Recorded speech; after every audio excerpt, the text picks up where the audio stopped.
Hey there. Welcome to Graced Health, the podcast for women who want simple and grace-filled ways to take care of themselves and enjoy a little chocolate. I'm a certified personal trainer and nutrition coach who wants you to know your eating, movement, and body don't have to be perfect. You just need to be able to do what you're called to do. Okay.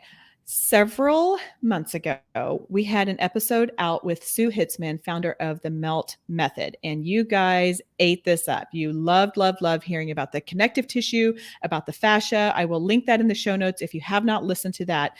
And through that, I don't even know how I found you, Alexa, but I saw all that you were doing online to help promote self-care, particularly to mental health professionals, but also just using the melt method and really helping with the connective tissue. So I thought I've got to have you on because you're taking this to a whole new level and really connecting that the connective tissue and our mental health. And I just knew that I wanted to have you. So let me tell you really quickly about Alexis. Alexis Overstreet is the founder and president of Metaspace Counseling and Metaspace Wellness, where she offers individual therapy sessions, coaching groups, corporate wellness, and retreats. She is a bona fide licensed clinical social worker. God bless you, Alexis, with a passion to gift others with modern and traditional practices to heal their own bodies. It is her jam to encourage daily practices of self-maintenance and care, especially for post-pandemic wellness, which we are all in. So, Alexis, welcome to the show. Yay. Thank you so much. It's so great to be here. And thank you for the invite. Yeah. Well, this is the beauty of technology. I mean, to me, I'm like, there are definitely drawbacks of social media, but just being able to connect with people who are like-minded, who are interested in the same kind of interesting things that you are. So I'm really excited to have you here. Now, for those who have not yet heard the episode with Sue Hitzman, which is season 15, episode 3, tell us some, if you don't mind, just kind of giving us the overarching bird's eye view of the connective tissue. Yeah. I'm glad that you asked for like the overarching. If I had to make it as simple as possible, because when we start talking about connective tissue, this is a thing that I ran up on as a therapist because we, as a psychotherapist, because we don't learn this in our schooling, we don't learn about anatomy and physiology, and connective tissue is related to anatomy and physiology. So, connective tissue, pretty much, if anyone wants to know what that is um, the tissue that connects and supports our tissues and organs. I don't know if I can make it more simple than that, right? So when you think about, I don't know, just kind of your arms, you want to think about, the muscles, the organs, all the things that you have that connects those parts together. That is what connective tissue is. It's what supports our entire body. Yeah. Yeah. And it really is. I mean, one of the things that Sue talked about is it being fluid, right? Like it's all throughout. It's not just one little thing. It's like pouring that into your body and filling up the spaces that Right. are not occupied by bones and muscles and Right, organs. right. She is definitely the queen of talking about connective tissue. She's been doing this for like 20 years. So Isn't yeah, she? Oh my gosh. yeah, Yes. yeah. She's amazing. Okay. So this is what I have found in speaking with, I don't even know how many guests, but our passion comes from our stories. And I love that you have a passion for others, right? And just in doing social work, I have loved that have you passion for also for helping other mental health professionals. I'm just curious how you became passionate about this and integrating, you know, that with connective tissue and fascia and like putting all of that together. Right, right. That's a really good question. I would say that I've always had an interest in body anyway. I'm a group fitness instructor, retired, if you will. But I have that history, and I've always known that when we're exerting, we are discharging some of the stress that we have. But I became a little bit more focused during the pandemic, mainly because many of the clients that I was working with had a really hard time with just settling or being okay with talk therapy or cognitive behavior therapy, dialectical behavior therapy, kind of like the traditional therapies that therapists use on a daily basis when we're working. And they were continuously activated. It's continuously triggered. Their nervous systems were just like on 8 to 10 on the regular.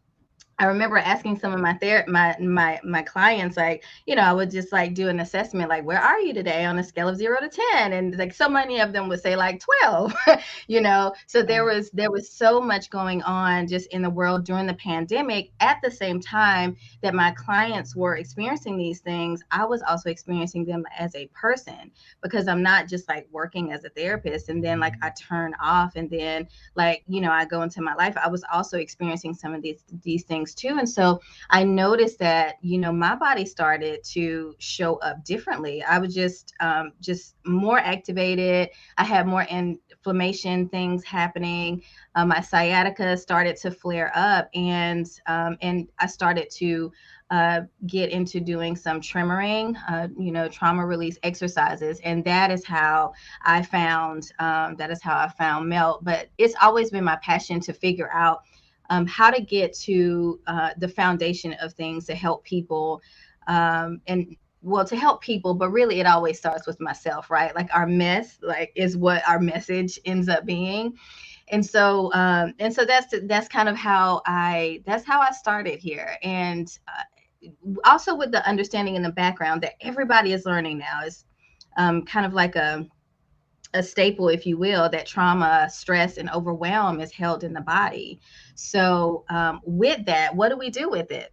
Like, what do we do with that? Like, we all know that, but what do we do with that? And so just my kind of inquisitive nature, my curiosity about that started me on this journey. I'm really happy about that because it's helped me, but it's also helped so many of my clients that I work with, and they give me feedback on a regular, which is really good to hear. So yeah, that's kind of my story.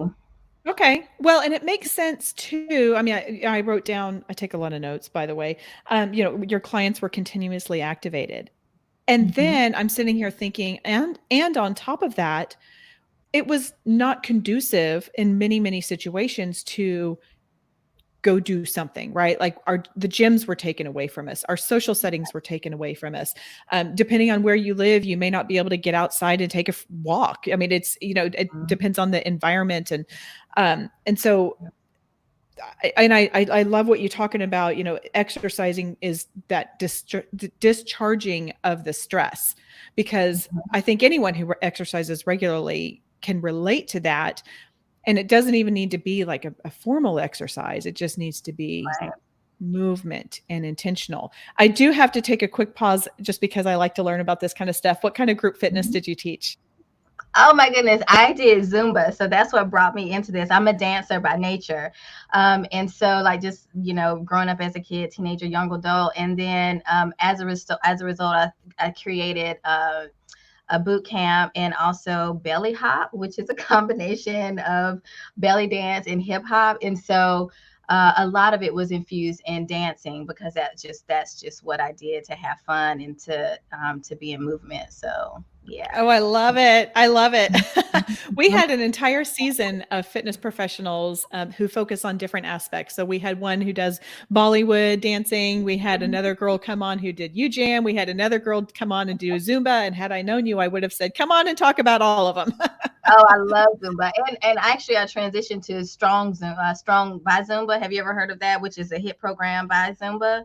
No, I haven't, but I've been out of Group X for probably about three years. Well, I don't, it's fuzzy, but no, I'm not familiar with it.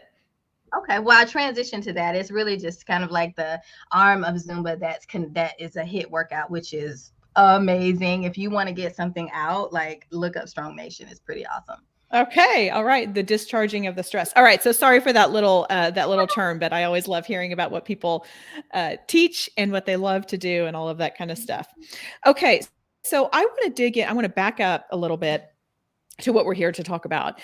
And you talked about integrating some of this movement and connective tissue care for your clients as a way to discharge some of that stress, as a way to move. So how did that work? What did that look like? Were you like guiding them through this during sessions? Were you giving them homework? I'm just curious how that manifested. How it manifested is I tend to take lots of assessments. I tend to do lots of check-ins with my clients, and I've always been body based. Even before I did the TRE, or the trauma release exercises, even before I found melt, I've always been body based. Like, where are you noticing this in your body? Brain spotting. Also, I'm a brain spotting clinician. Uh, and consultant. And so that also, I have some training in that around, where you're experiencing things in your body. And so as I asked that more and more, I noticed that just, people were disconnected. They just didn't know. And not only was it happening with therapists, well, was it happening with my clients, it was also happening with my therapist friends. And, I was in like the Facebook groups, and, we were going through so much. I think during the pandemic, it was just so much easier to dissociate from what was happening to our body. And our body is the number one indicator that that something is wrong, that something is off. But we live in a world where we are disconnected from that. And so I was always checking in with them, like, where are you noticing this in your body? And I found that I was lacking in some skills in helping them figure out how to navigate that. And so what my approach was is I started with some polyvagal approaches, that helped them with their vagus nerve. I started learning about interpersonal neurobiology and the body's system to keep itself safe and respond to danger, to stress in general. And that's just how that happened. It was just, my unfair advantage is my curiosity, and courage to learn new things. And so so this is how that happened. I just was asking questions and found that there was a gap in how I could help folks get to where they needed to get. Yeah. I really relate to that. I have a client who is kind of new. She's in her late 50s, and she's somewhat new to moving in a exercise uh, way, if that makes sense. And she's learning how to move the muscles that I'm asking her to move. And it's been very interesting. I've never seen this, but all I have to do is just gently, gently touch the areas I want her to work. And then all of a sudden those muscles turn on. I mean, sometimes we just have to have that guidance, that awareness, right? Of just like, okay, this is what we're going to do. And connecting that mind with the movement, rather than just like, well, where do you feel it in your body? I don't know. I just know I'm stressed. But then when Right. you're walked through, like I have a counselor who's kind of walked me through that stuff. And now I know my stress is in my chest. I don't get it in my back or my neck, but I know that I can really feel it in my chest when I get super stressed. And so I think it's really helpful of what you're doing is just to kind of walk people through and helping them connect with that. Is that what you mean by when you say you're a mental health body worker? It's part of what I mean. Yeah. And I guess I would say a big portion of that. I'm still finding my way through that. I had to come up with a name because I'm not just a therapist or a psychotherapist. There are many types of therapists. And I think also the term body worker can be confusing, right? Because I'm not a massage therapist.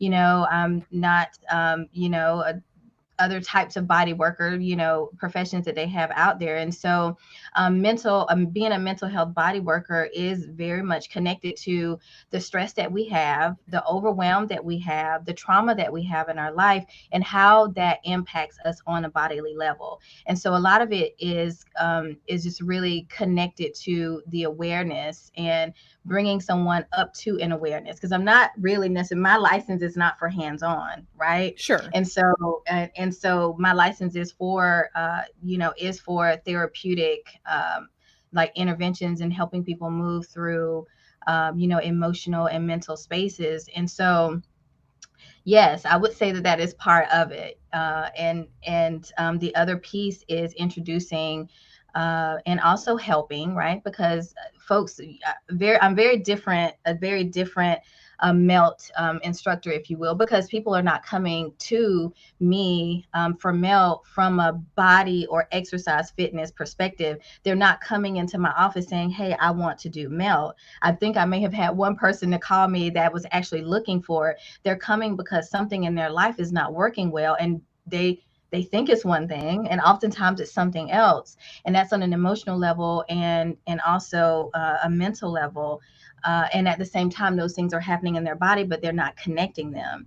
And so the mental health body worker is bringing both of those together. And so, informing folks and also helping them understand like what's showing up in your body when, I don't know, when you go home with your partner and they're not, you don't have good communication, or when your child is having a really hard time in school and you don't like the teacher, or you don't think that teacher's giving your baby, a fair shake, or your child is just a hard baby. It's they're just challenging and they're hard and you love them to life, or you're having friendship issues, or you're having to take care of your parents. Like, they just know that those issues are happening, but they're not really connecting to how they're showing up in their body. And so a mental health body worker, I bridged all of that together. And so people are not necessarily coming with insight about their body. And oftentimes they're not in shape, to be honest.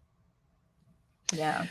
Well, I think I can tell you that in the 3 years I've been doing this, 3+ years, one thing, probably the biggest thing that I have learned is we have such a strong connection from our mind down to our body. And it used to be that I would coach people, and with, group fitness classes, I'm like, whatever your problems are, leave them at the door. We're not going to work about them now. And now I'm like, oh, I kind of regret saying that, because we are carrying that in our body when we go in. And absolutely you can have your running therapy, and absolutely you can sweat it out. And the importance of honoring where you are and what your body, and being attuned to that. Just as a side note, I love what you just said. I love them to life. Never heard that. That's super. Oh, What a positive way of framing that. So you have used a few words that I am unfamiliar with, and I was wondering if you could help me understand what they are. Number one is brain spotting. Yes, brain spotting is an intervention that mostly used by therapists, but also by other helping professionals, which I think is amazing. And what the basis of brain spotting is that it uses your eye position to help you process deep emotions. And this is based on parts of our brains that are basically taking pictures and putting things into memory in our brain as we are having different experiences. So in our life. So for example, someone is taking care of their parents, and they're a sandwich generation, right? They also have a life of their own, but they're taking care of their parents, and the parent may be living with them. They're coming inside, and they're I don't know, maybe the parent had a fall, or the parent is in a bad mood at that time. This is a moment of stress for the person, right? Because the person I may have to get dinner ready. I may have to do other things, and I'm having to stop my life to take care of another person when I've been doing A, B, C, D all day. Well, at that moment, our eye position is basically taking in little pieces of memory, taking pictures. And at the time that it's taking pictures, our body is also connecting with those pictures, right? And so when we do brain spotting, what we can do is find an eye position that connects with whatever we're processing, and then we allow the body to process that until whatever specified time.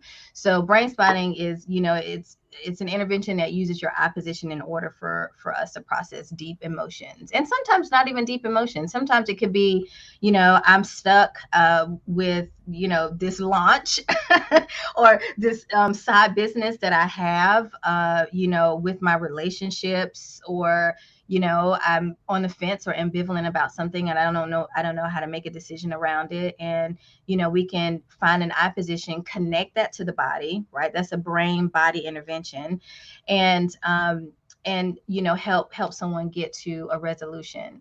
So that is in a sense what brain spotting is. And if you want to think about like the concept of this using your eye position, I want to like invite you, but also your listeners to think about, what did you have for lunch yesterday? Yeah, exactly. That's all. Okay. I don't even care what you had for breakfast or for lunch or dinner. I want you to notice that in order to retrieve that, your eyes went to a certain place, Right. Okay. right? You went, Okay. I don't, and that is what Kind brain of spotting, the top right. Okay. yeah, that is what brain spotting is based upon, right? That Okay. Is yeah. that in the same family as like EMDR? It's very similar to EMDR, yeah, and Okay. also very different. Yeah. Okay. Okay. So another thing that you have mentioned is trauma release exercises and therapy. Mhm. So talk to me some about that. Oh, I I love, by the way, if you're watching this on YouTube, you just saw this, but you just gave me the biggest grin. Like, I love talking about this.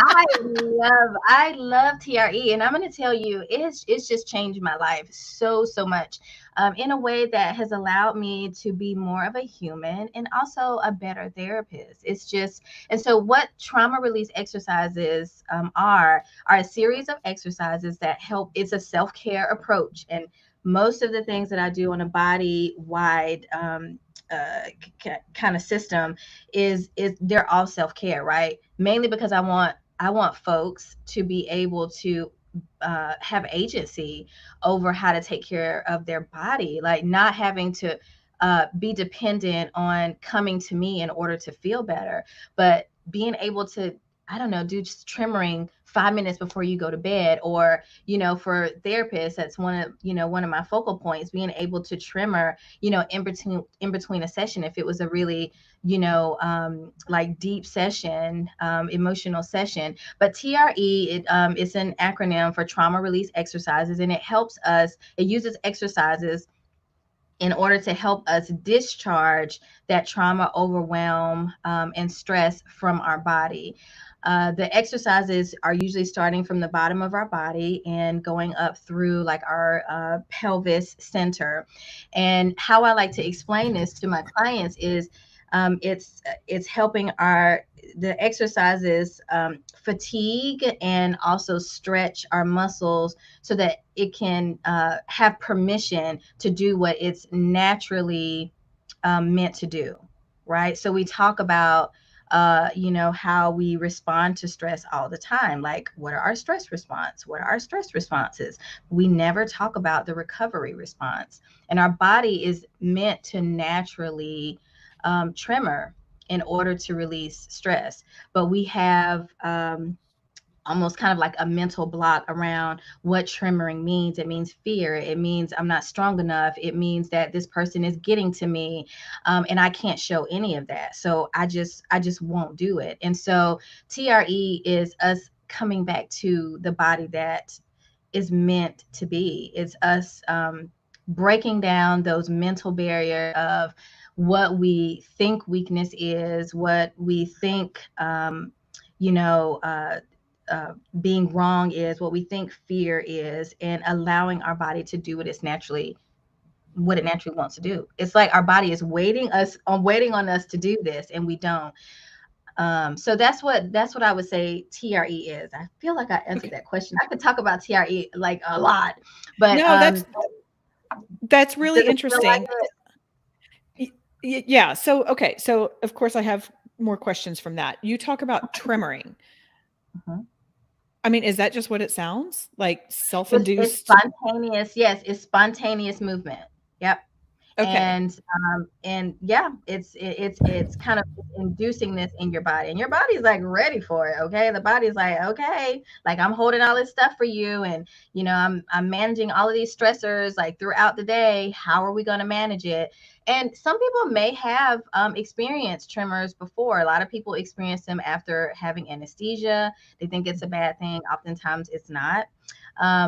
Many women experience it after having childbirth because that's traumatic to the body, and the body is just releasing that. Many people experience it also after some, vigorous exercising.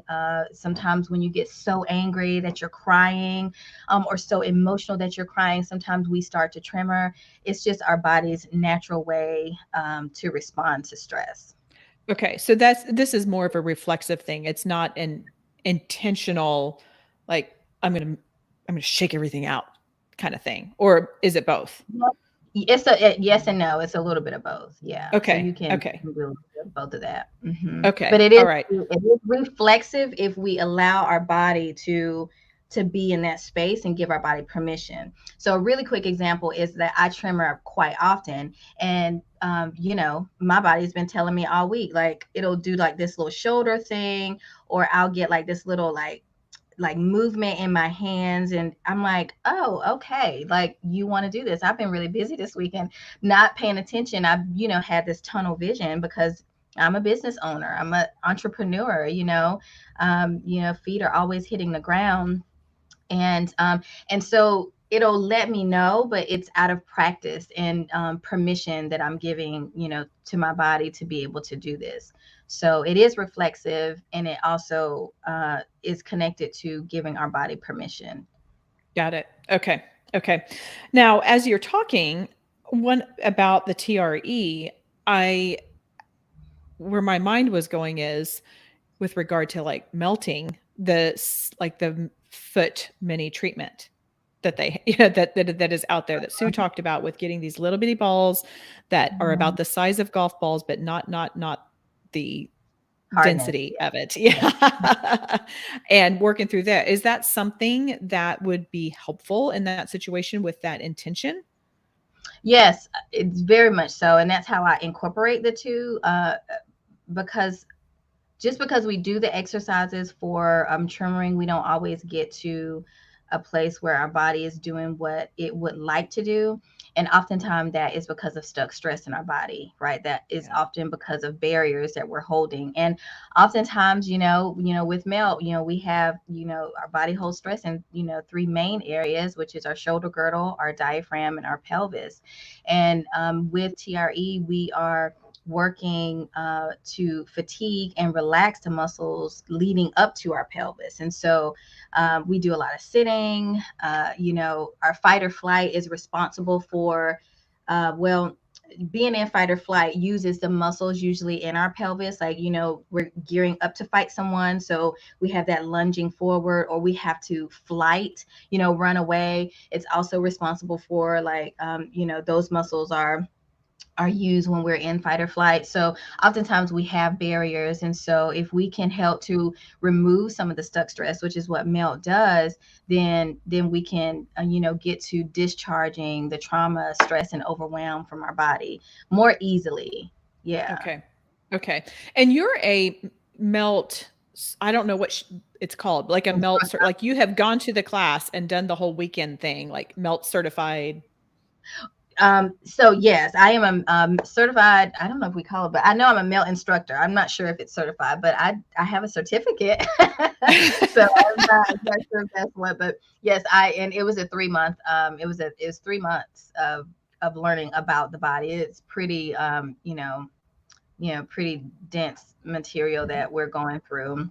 And even Yeah. more so for me, because I'm just, I'm fitness instructor, but I've been out of the game for, I guess maybe 4 years. And we're not necessarily learning about, about anatomy and physiology when we're, group X. We're learning more so about, major body groups and, function, and how do you, keep people safe. And so I had that background, but not a whole lot of the anatomy and physiology.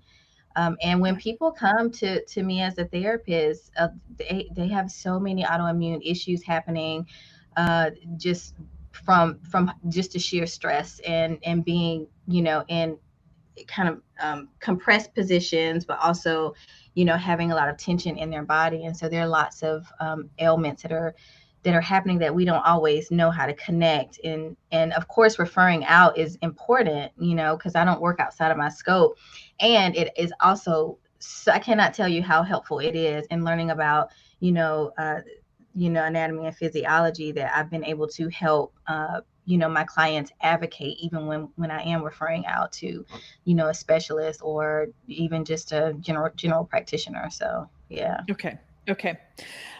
So you So one of the things that I want to make sure that we talk some about is, you're a mental health practitioner, but you also have developed this entire business around supporting other mental health practitioners, and specifically with helping them um, with self-care and taking care of themselves, which I have to imagine is a really hard ask sometimes, right? Because we get so into, so concerned about other people, and especially when your job is to care for others, it's probably difficult to care for ourselves or to take the time to do Mhm.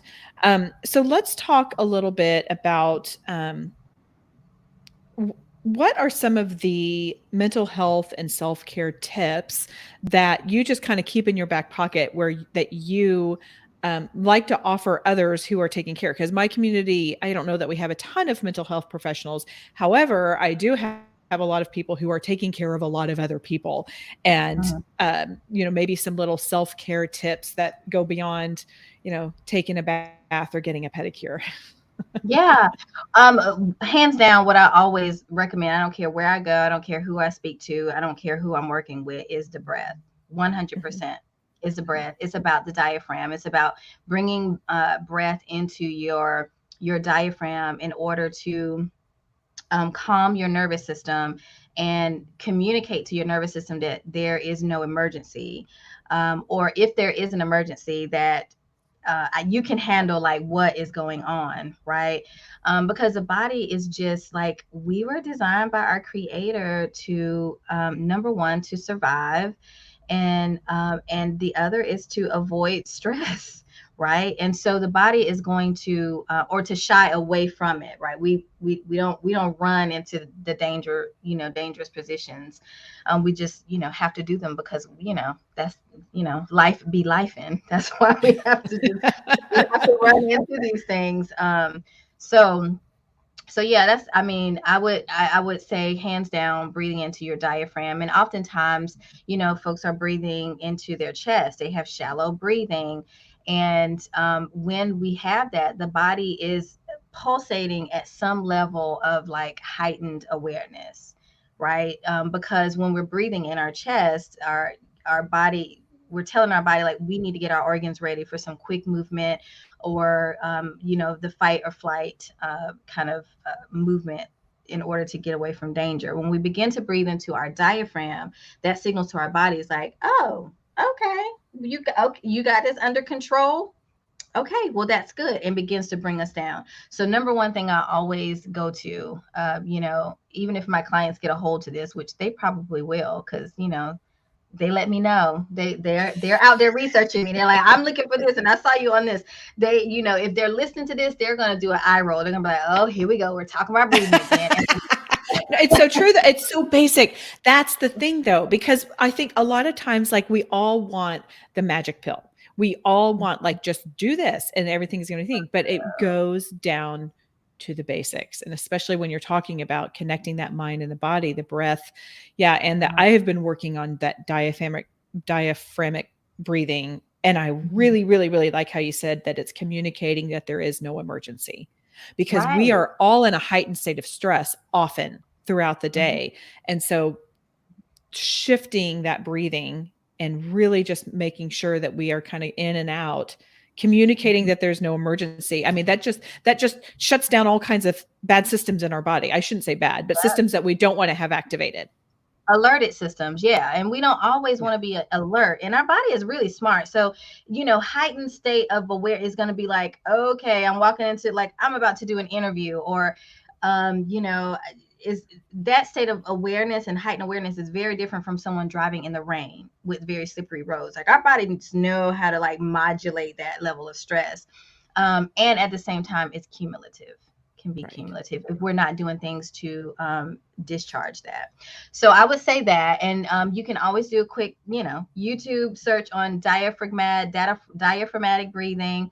Uh, more than anything, I like to just tell people, you want to visualize your like there's a balloon in your belly, and the invitation is always to put your hand over your belly, and as you breathe in, you want to try to fill up that balloon in your belly. And the breathing is not necessarily intuitive, like you really have to work at it. So if you don't get it the first couple times, it's okay. You want to just continue to practice that. And I joke with some of my some of my clients. I say, if you can't do like a prolonged sit of breathing, just give me 3: one for the Father, one for the Son, and one for the Holy Ghost. We laugh about that, and that's just what it is. If you can do 3 deep breaths, and that can help you. The other thing that they're probably going to roll their eyes at is just, if you can drink water, enough of it to where you're not operating at a low grade dehydration level of dehydration, it's a lifesaver. That's one of the things that I always go to.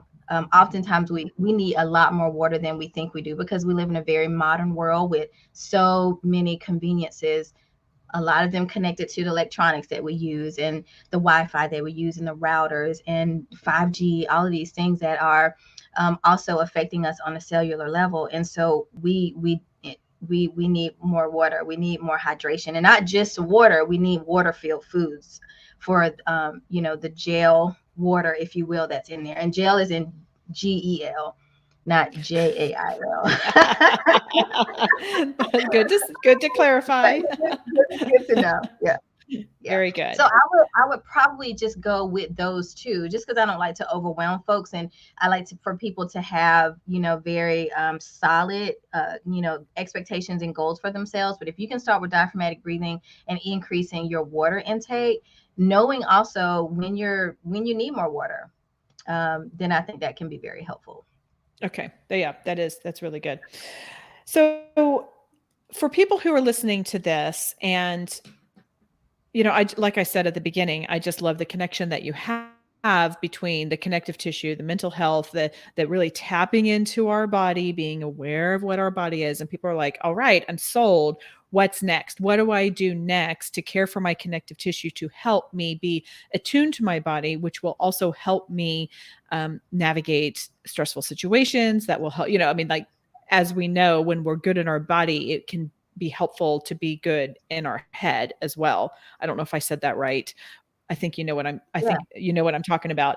But do you have any suggestions on next steps for people to take they're like, all right, I've already gotten the soft body foam roller. I've already gotten the, by the way, this is not sponsored by Melt. This is because you guys listening loved that episode so much. So I feel like I'm pushing it, but I think it's been such an interesting, it's just been an interesting thing for all of us to learn. So just as a side note, this is not sponsored by Melt. This is just me wanting to pull from you, because I love the connection that you make, not only for you and your clients, but also for other mental health practitioners. So where do we start? What do we do? What's first? Yeah. And you know what? Kudos to you for saying that about sponsorships and everything. If we have something, David Grand, who is the developer of Brain Spotting, what he often tells us therapists, if you have something that is going to improve the life of your clients, why in the world wouldn't you use it? Why would you wait to pull something out of your pocket for 3 or 4 sessions? It makes no sense. And as wellness practitioners, why wouldn't you tell folks how to do something that's going to help them feel better? Now, how you apply that and use that is going to be different for you, right?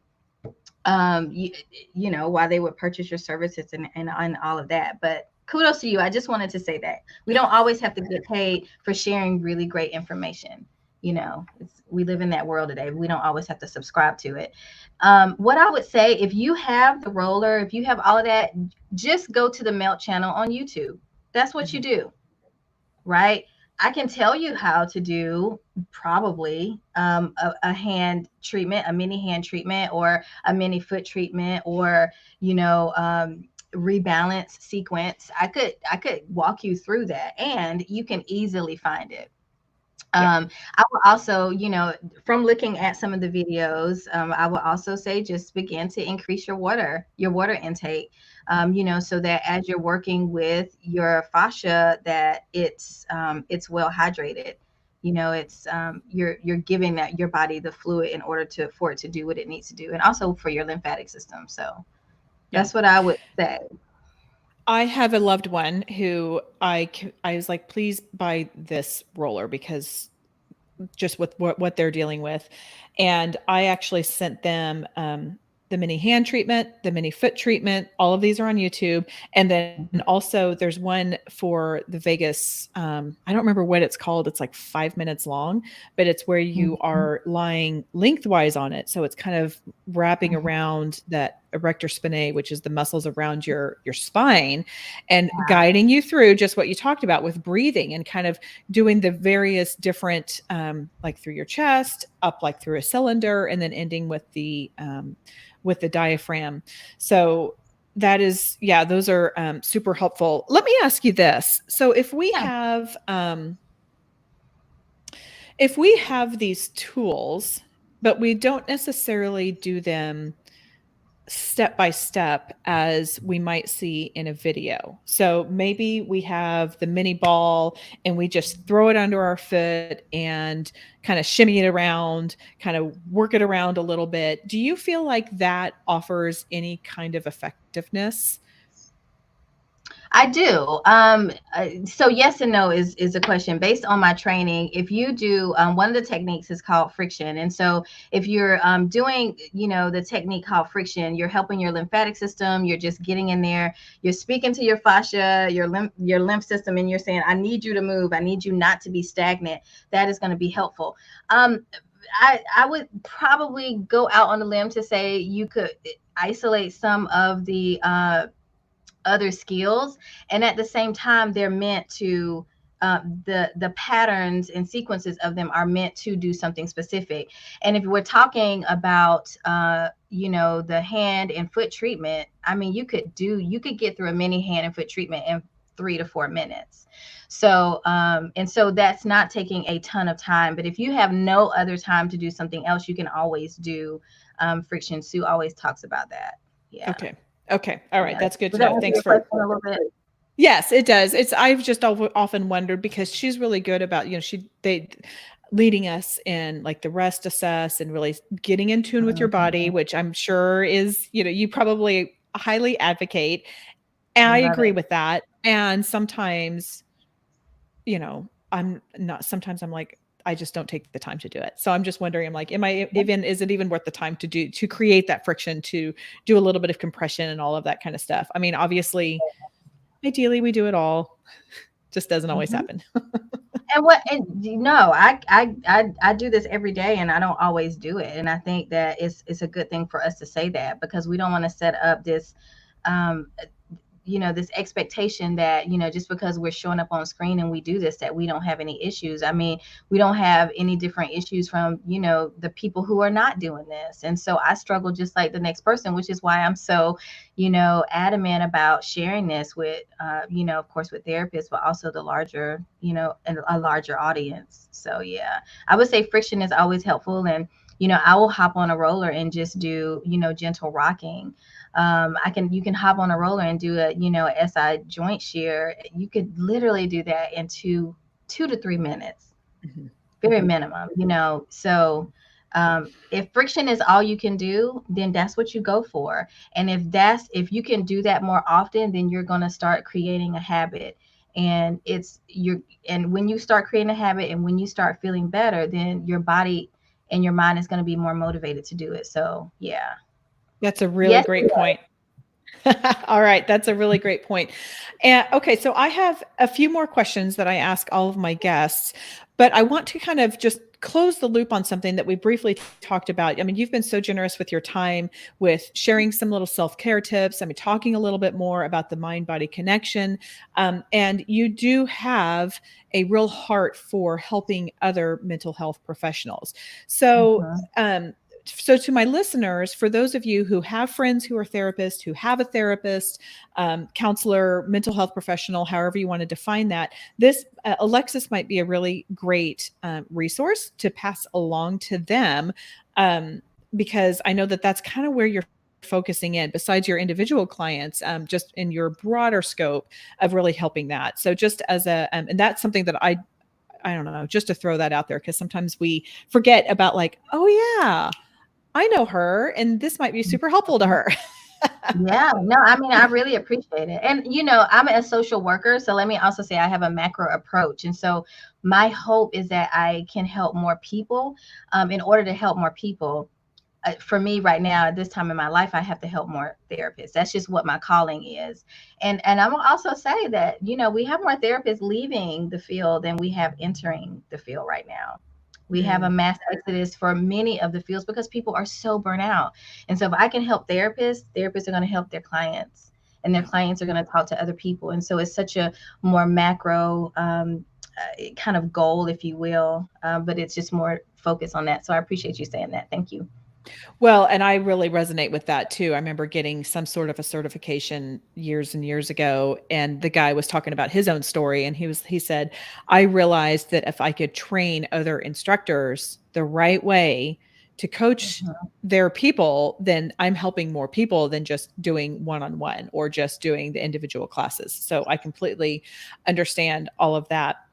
Okay, let's get into some of the questions that I love asking my guests. Number one is, I love learning about tattoos. Some people have them, some people don't. But what I have found is when you decide to put something on your body for the rest of your life, you often have a meaning behind it. So I was wondering if you have any tattoos, if you would mind sharing what it is and if it has a meaning. And if you don't have any, if you had to get one, what would it be and where would it go? Yes. So, yes, you're looking at one of my tattoos right now. You just don't know it. And Oh, really? in the world of tattoo artists, they say it doesn't count, but it counts because I felt it. So my eyebrows are tattooed. I have like, permanent eye or permanent makeup on my eyebrows. And I love it. It's the That is a most amazing game thing. changer. Yes, yes. To not have to Yes. take the time to fill it in and make sure, like now I'm looking, I'm like, oh, I kind of missed a spot right here. So I Oh, love that. Yes. yeah. Did you So get the that's actual tattoo or did you get the oh, what's it called? I can't remember what like it a is. Like, is that micro. fairly permanent? It is, yeah. Now you have to, I think, because there's so much like makeup and sweat and stuff that happens, yeah, that there's a lot more like movement and touching that happens in your face and it happens like on your back, Yeah. versus a other tattoo. So you have to get it touched up, but not many people have to do that, but they say that it may happen. So, but it is permanent. Yes, Okay. they The use microblading. That's what I was thinking of. Is that what it's microblading. called? It's Got it. called Okay. microblading, but it is just It's a like tattoo. tiny tattoo. Yeah. Yeah. And my other tattoo is on my forearm. And I actually had the idea to get this from a melt retreat. One of the things that we did was, we had a day where we would, I mean, it's so intense. It's amazing and just amazing. So if you can ever go to a retreat, Sue has them for instructors, but also for, non-instructors. And one of the things that we did was we played with temporary tattoos, just like, oh, what we're going to do. And this is a tattoo that I found at a melt retreat. So because melt is so dear to my heart and body work is so dear to my heart, that's part of what this means. But it's also based on the symbol of a unalome or a unalome. Do people pronounce it differently? But for me, what it means is it has this large part right here is symbolic of the brain, and this piece down, just coming the zigzag, is symbolic of the spine. And I talk so much about the nervous system; it's just so near and dear to my heart. And down here is represents, I think, the energy. I feel like when we start talking about our fascia and start talking about how our body communicates, it for me it means so much more. It's so spiritual. It's so connected to how God created us and how we were created with breath, right? And then we think about, oh, well, when we breathe, it makes me feel so like I feel great. Well, of course, that's how we got here. When you think about that the initial breath that brought us to life. So this is what this tattoo means. It's on my forearm. And yeah, I waited Awesome. until I was 46. I got it for my 46th birthday, so it's brand spanking new. That's great. That's super great. Okay. And then tell people real quickly how they can connect with you, and especially if they want to pass that on to mental health professionals in their life, how can they connect with you? Absolutely. My practice for body working is Metaspace Wellness, and it's metaspacewellness.com.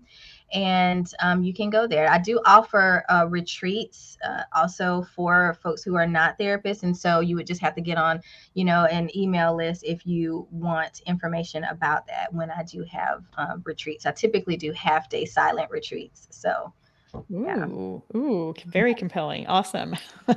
Okay. And then what is the one simple thing that you would like my listeners to remember? It can be big, it can be small, but anything that we have talked about today that you want them to remember. I would probably say listen to your body. It is trying to talk to you, and breathe. Your Breathe. body Awesome. wants you to know something. And so listen to your body. It wants you to know something, and breathe. So good. So good. Okay. That is all for today. Go out there and have a graced day.